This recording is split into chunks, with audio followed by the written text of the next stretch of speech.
Welcome to the Midnight Report, and in today's video, we're going to be looking at the theory that possibly, allegedly, Burke might have killed his sister JonBené, or at least fractured her skull, and then maybe something else happened later on, in which killed her with the strangulation. Now, if any of you have watched my previous videos, you know this is the theory I subscribe to the most. I wanted to basically go in descending order of some of the theories of the major ones. I've done the intruder theory, I've talked about the John, and then also the Patsy theories.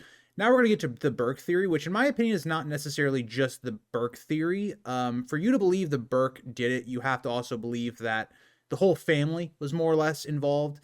And so that is where this video is going to come from. We're going to break down some of my evidence for this theory, why I believe it is the most likely possibility that could have happened, and going through the timeline that I believe has the best chance to be correct.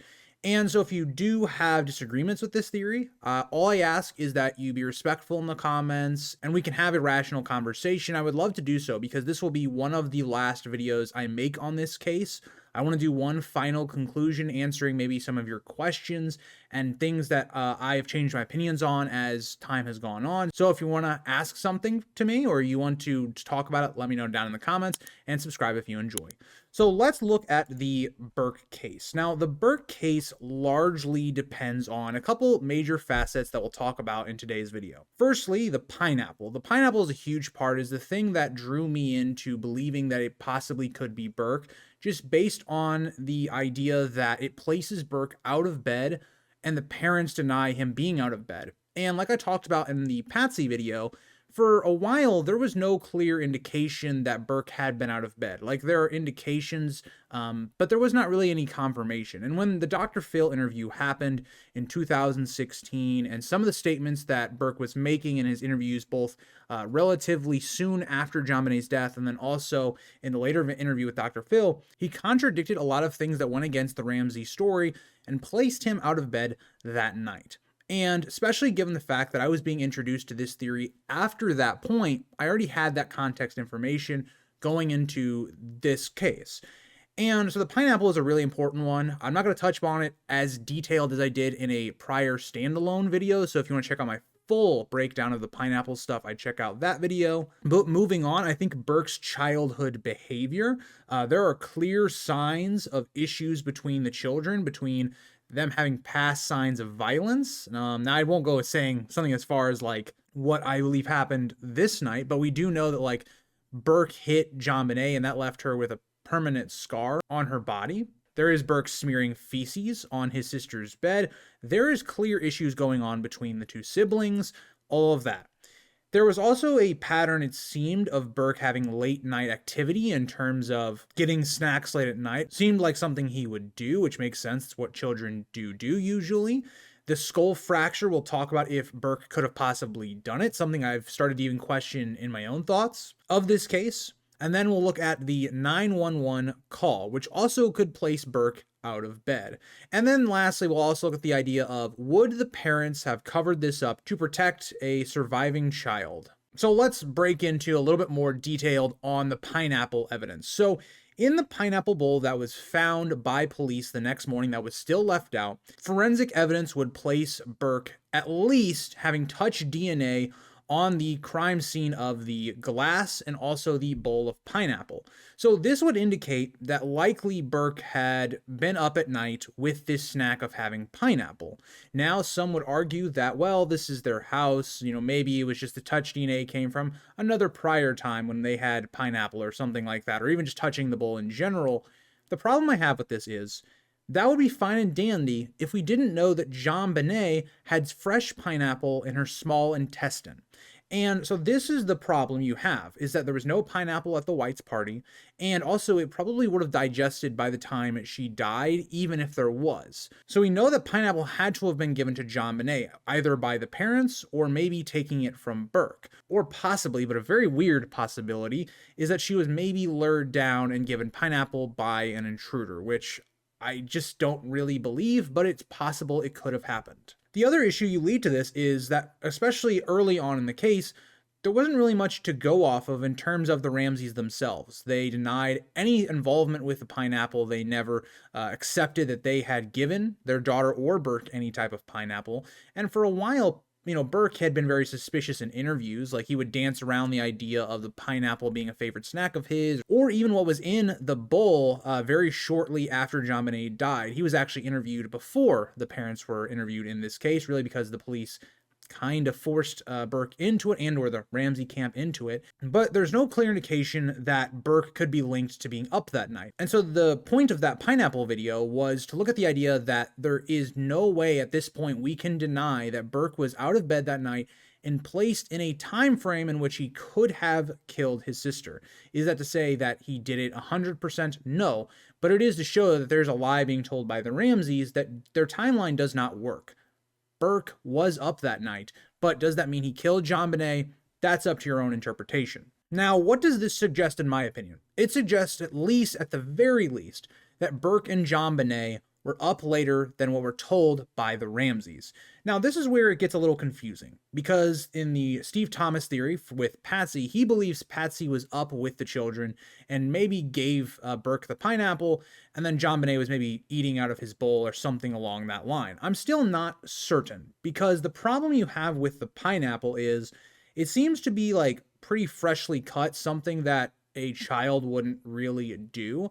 Now, the one thing I'll say about the spoon that Burke had, it seemed like an overly large spoon, like something that a kid would get, not necessarily a parent. So it could be the idea that maybe the pineapple was already cut up.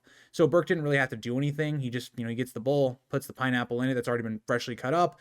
He starts to eat it. Maybe JonBenet followed him downstairs. And at this point, because this was a favorite of both Burke and JonBenet, Burke then at this point could have accidentally hit his sister. I mean, maybe he could have been intending to hit her with it, but not to kill her. You know how children are. Children can be very roughhoused. I have a cousin whose kids, I would say, can be very roughhoused. Now, I don't think they'd ever kill each other, but I mean, children don't necessarily know their strength, and their brains aren't developed and stuff like that. And so one thing that I think makes more sense in the Burke theory than the Patsy theory is, in the Patsy theory, you have to understand or at least accept that Patsy was willing to hit her child with a flashlight at a pretty sizable force. It's just not something I could see her doing. Whereas like a child like Burke, who has clear background problems that we're going to talk about throughout this video, it makes a lot more sense. And, that's going to kind of lead us into Burke's history of anger and behavior issues. But just know the foundation of this theory is based upon the pineapple and the situation that was happening there. It could be very simply that Burke already had maybe some built up anger or resentment towards his sister, and because she took his pineapple, he hit her with the flashlight, and that caused the fracture. Now, the problem that we need to discuss with the fracture is there's been heavily debated upon if he could have actually done that to her. Like, would he have had the strength to create such a large fracture and to basically render her brain dead at this point? We'll talk about that a little bit later, but it's food for thought to think about. So let's then go from Burke's history of anger and behavior issues. I pulled this mainly from Lawrence Schiller's book, The Perfect Murder, Perfect Town, the pediatric records, interviews with the Ramseys, and housekeeper testimony. So we have a couple of examples here. So Burke actually hit JonBenet in the face with a golf club once, leaving a permanent scar. Burke was described as having trouble controlling his impulses. We learned from Linda Hoffman Pugh there were reports of fecal smearing that suggested behavioral struggles. I mean, kids do a lot of crazy stuff, but I mean, they don't take their own feces and spread it across their sister's like bed and stuff. That's just, it's crazy. And you also think about, for instance, JonBenet was also having bedwetting issues. A lot of bathroom issues, I guess I'll say, happening in this family. And it also seemed that he had been easily irritated with JonBenet. And you got to also think, Burke was kind of the child that was, I think, in the background.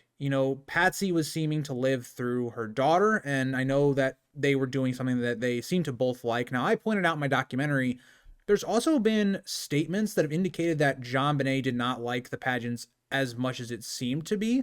I kind of came to the conclusion in my documentary, so if you want to hear more about that I think JonBenet did like the child pageants, but it wasn't something that she was so deeply passionate about, like, say, for instance, Patsy was. And I think Patsy poured a lot of her time into JonBenet. It's another reason I don't really believe that Patsy killed JonBenet. But Burke seems to be somebody that struggled with maybe autism. I'm not somebody that can label those things. I've heard people far smarter than me and that are doctors say possibly maybe he has some of those issues, which is why he comes off so weirdly in interviews, possibly also being with nerves as well, not used to talking in front of a camera. But there are, some issues here we have to look at with, Burke and his past that I've kind of listed out here. Now, getting to the flashlights theories. So the CBS 2016 documentary and several independent analyses suggested the Maglite flashlight found in the kitchen was capable of causing the injury. Now, another thing that is weird about this case is that the Ramseys kind of denied this flashlight being theirs. Now, we have also, though, people in their own family, like the extended family, not just the media people that were there, saying that this actually was their flashlight. So still a little unclear on that, but again, just more mystery about where this flashlight seemed to come from. But the shape and diameter of the flashlight fit the fracture profile perfectly. So it seems, however she died, the most likely possibility is that either an intruder or one of the Ramseys hit her with this flashlight. And so the theory that I proposed and others before me have is that JonBenet took a piece of Burke's pineapple. Burke struck her with the flashlight in anger. The blow caused immediate unconsciousness or a severe head injury. Burke then panicked, and the parents intervened moments later, and then they did the cover-up. So one thing I'll point out here is if you want to go off of Steve Thomas's idea where Patsy was present, this could have happened directly in front of Patsy's eyes. She sends Burke to bed, tells him to not say anything about this and just say you were in bed, and then Patsy and John take it from here. You could also look at the idea that Burke, maybe realizing what just happened, goes to his parents. But this will lead us to some of the divide about could Burke have actually done it? Could he have actually hit JonBenet so hard that it left her brain dead and or unconscious? So Dr. Werner Spitz, who is considered a forensic legend, in the CBS documentary, Spitz demonstrated on a dummy that a child could physically swing a Maglite hard enough to fracture a skull. Spitz noted the fracture was like being hit with a blunt object and that a child could do that with a flashlight. Dr. Henry Lee, another forensic scientist, also concluded the Maglite was a plausible weapon, suggested the fracture pattern was consistent with a cylindrical, heavy object. He agreed that force, not size, determines the blow's power, meaning a child could generate adequate momentum. Jim Kolar, a former lead investigator in the Boulder DA office, in his book, Foreign Faction: Who Really Killed JonBenet, argued that a 9-year-old can produce the required force in a downward two-handed swing. Says the injury is also consistent with a sudden emotional strike by a child. But this is the problem. There are others that discount this. So at the time, the Boulder police did not really consider Burke as the prime suspect, any of that. And again, I want to point to the idea is, as the case was evolving, especially in its infancy, I think the main theory was it was either Patsy or John. I don't think the Burke theory came until a bit later when we've gotten more reflection on it, and especially the CBS interview. And so the Boulder police, they did their own forensic tests and believed it was not very likely that Burke could have hit her at the force required. So I do want to point out there is an opposite side to this. That it isn't as simple as, okay, the CBS documentary says it's possible, and so it is. You've got two sides that are completely differing on if it was possible. So keep that as a grain of salt, that there are some forensic experts that believe it could, there's some that don't believe it could. And so that's a really big part of this case, because if it can't, then Burke couldn't have killed her. That's a big part of this. Well, I shouldn't even say that Burke killed her, because Burke didn't necessarily kill her. He's the one that made her brain dead, unconscious. I don't believe he actually killed her. I think he more or less set up her to then die, though. So the next part of this comes then. So after JonBenet is unconscious and she's brain dead, she's like looking like she's on the verge of death, and the parents might have even thought she was dead at this point. Burke then either being seen by Patsy because she was the one feeding them pineapple, or because Burke goes and tells his parents. At this point, they take over. Now the question is, why would the parents cover for Burke? And it's quite obvious. At this point, Burke was only 9 years old. He wouldn't have gone to prison, but he also at the same time could have been institutionalized or undergoing a psychiatric intervention. And he most certainly would have been taken from the Ramseys. The Ramseys would have lost their other child in this as well. And so at this point, this is a lose-lose situation. So either you try and take JonBenet to the hospital and try to save her, or call an ambulance, whatever. But the problem at this point is, do the parents even know JonBenet is still alive? 2, do they realize she's brain dead and is probably not going to recover from this? She may stay in a coma for the rest of her life or whatnot. And then it comes down to the idea of like, okay, if we go to the hospital or we go to, call the ambulance, Burke is going to be separated from us. We're going to lose basically both of our children in one night. Not only that, though, because they're going to lose their reputation. The Ramseys were wealthy. They were high profile, publicly visible, strongly invested in reputation. A scandal involving their son killing their daughter would destroy them. And even think about the even further part of this is that, like, even now, where this is a huge mystery, their reputation has been completely destroyed. 100%. Even though they've been deemed innocent by the DA, they are still criticized to this day. Their reputation is already destroyed. So think about it now if it came out that Burke actually did do this. What does that say about them as parents? And so I think it's a mix of, in this theory, the idea that they didn't want to lose Burke. And even when you think about how they act afterwards, everything is about protecting Burke, keeping him out of the whole situation of being a suspect. You mix in their situation, who they were, as not necessarily celebrities, but they were very high profile. And that leads you then to what FBI profilers acknowledge. Family-assisted staging to protect a child offender is a known behavioral pattern. It's something that's not unheard of. It's been seen in the past. And their behavior after the murder seems overly controlled. They seem to be hiding something. Examples, they lawyered up immediately, even before JonBenét's funeral. They wouldn't submit to early detailed interviews. They controlled the narrative through PR. They had an entire PR team very early on.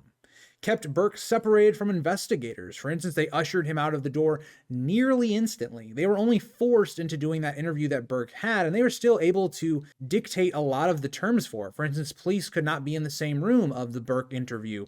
And even till this day, Burke has remained something that the Ramseys are just not willing to speak upon whatsoever. They completely shift the narrative away from him whenever asked questions. Something that's consistent all throughout the Crime Junkie interview that I reacted to is any question that was involved with Burke is John would either not answer it or he would shift the topic to something else. So let's then go to the staging, because there's two main theories. One of them makes no sense. One of the theories is that Burke did all of this by himself, which is obviously not correct. And I think that's why the Boulder police took him out as being a suspect. I don't think that what they necessarily considered at the time was that Burke could have done the initial hit, and then the parents could have also at the same time staged everything else. So how do they go about staging it? Patsy writes a ransom note that is 2.5 pages long. It's written inside the home, written on Patsy's notepad. It did not match any intruder scenario and contained phrases from movies the Ramseys had watched in the past. I would argue from all of my research from both the Patsy theory, the ransom note, the documentary I did, that Patsy wrote the note. There's nobody else that has any matches to the ransom note. Yes, it could possibly be this intruder that we don't have handwriting samples for and that the DNA is brought up on. But of the available suspects, Patsy is the most likely as of right now, if we know one of the suspects. Like everybody that the Ramseys looked at and said, it could be them. Let's get their handwriting, DNA, all that kind of stuff. Every one of them was cleared. Patsy is the only person in this case that has any similarities in the writing and could not be excluded from writing the note. So I believe Patsy wrote it.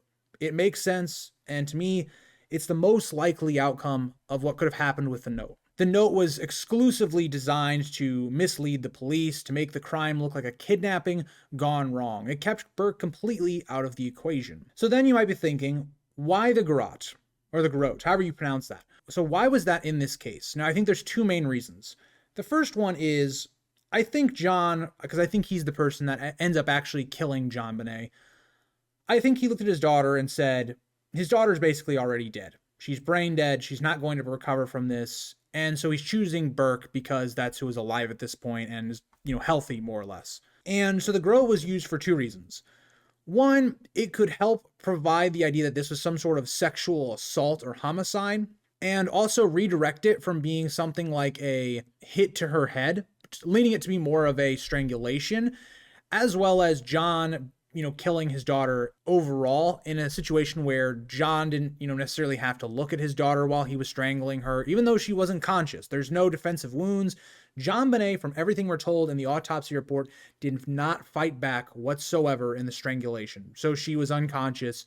She had no ability to defend herself, which is horrible to think about. That's what I think happened. Then we have the placement of the body. So John and Patsy, maybe both of them together, stage the scene of the body where it is left to be found dramatically later. And it also creates distance from the accident site being the kitchen. And there's a lot that goes into this. One, we know that Patsy's clothing fibers were on JonBenet, and the problem with trying to justify Patsy here and her clothing fibers is that the scene was so contaminated that there's innocent explanations. That would also lead into the idea of like if Patsy was there to also stage the body.